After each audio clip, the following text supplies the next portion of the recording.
उत्तर प्रदेश में होने वाले आगामी उपचुनाव के लिए बीजेपी ने मैनपुरी, रामपुर और खतौली सीटों पर अपने उम्मीदवारों का ऐलान कर दिया है। रामपुर में बीजेपी ने आजम खान की विधायकी रद्द कराने वाले और उनके पूरे परिवार को जेल की हवा खिलाने वाले बीजेपी नेता आकाश सक्सेना को टिकट दिया है।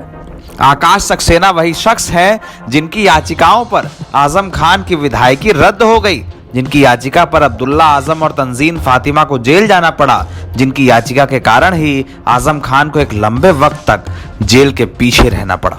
रामपुर में आजम खान के खिलाफ आकाश सक्सेना की ही याचिका पर उन्हें 3 साल की सजा मिली है। आजम खान को हुई 3 साल की सजा के बाद ही उनकी विधायकी को रद्द किया गया है। आकाश सक्सेना वही शख्स हैं जिन्होंने आजम खान के परिवार के खिलाफ भी तमाम याचिकाएं अदालत में दी थी। अब बीजेपी ने आकाश को इस सीट से उम्मीदवार बनाया है। आकाश ने इसके लिए खुशी जाहिर करते हुए सीएम योगी और पीएम नरेंद्र मोदी को धन्यवाद दिया है। लेकिन ये बात साफ है कि आकाश इसकी तैयारी एक लंबे वक्त से ही कर रहे थे। जिस वक्त आजम खान को हेट स्पीच के मामले में सजा हुई, उस वक्त ही आकाश सक्सेना ने यह बात साफ कर दी थी कि वो आगामी चुनाव लड़ सकते हैं। उन्होंने कहा था कि मैं चुनाव लड़ने को तैयार हूं, लेकिन पार्टी जो फैसला करेगी वो मुझे मंजूर होगा। अब बीजेपी ने आकाश को टिकट देकर यह बात साफ कर दी है कि रामपुर की लड़ाई समाजवादी पार्टी के लिए आसान नहीं होगी। रामपुर का ये चुनाव वो हम सबका साथ, सबका विकास, सबका विकास का चुनाव लड़ रहे हैं। और रामपुर में जो रोजगार की एक समस्या है उसको बहुत बड़ा जिसको आज हमेशा दिक्कतें रही उस मुद्दे पर चुनाव लड़ रहे हैं। ये चुनाव यहाँ ऐतिहासिक चुनाव होगा, ऐतिहासिक विजय की वजह है। पार्टी कार्यकर्ताओं में किस तरह का जोश है चुनाव को लेकर? तो क्या मानते हैं इस चुनाव में, मतलब जो 74 साल में नहीं हो पाया, इस बार आजम खान का किला ध्वस्त होगा? बिल्कुल होगा। और अब आजम चैप्टर क्लोज हो चुका है।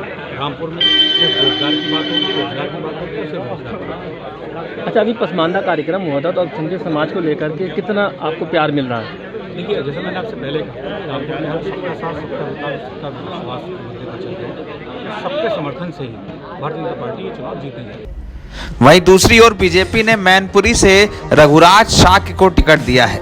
रघुराज लंबे वक्त तक समाजवादी पार्टी से जुड़े रहे हैं। वो विधायक और सांसद भी रहे हैं और उन्हें शिवपाल सिंह यादव का करीबी कहा जाता है। एक और सीट जिस पर उम्मीदवार उतारे गए हैं उसका नाम खतौली है।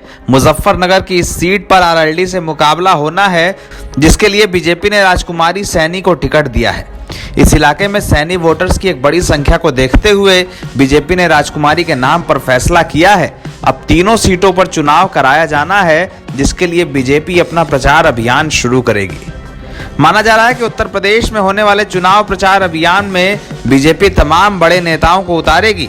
इस बात की भी संभावना है कि मैनपुरी या रामपुर में से किसी एक जगह बीजेपी का केंद्रीय नेतृत्व बड़े नेताओं के साथ साथ पीएम नरेंद्र मोदी और अमित शाह में से किसी एक नेता को प्रचार करने के लिए भेजेगा। अगर ऐसा होता है तो इन इलाकों की लड़ाई दिलचस्प होगी। बीजेपी ने इस बार प्रत्याशियों के चयन में भी इसके संकेत दे दिए हैं। रामपुर, मैनपुरी और खतौली का रण किसके नाम होगा, इसको 8 दिसंबर को तय कर लिया जाएगा। लेकिन बीजेपी इस लड़ाई में मजबूती से उतरी है, ये बात तो साफ दिखती है। एनबीटी ऑनलाइन की रिपोर्ट।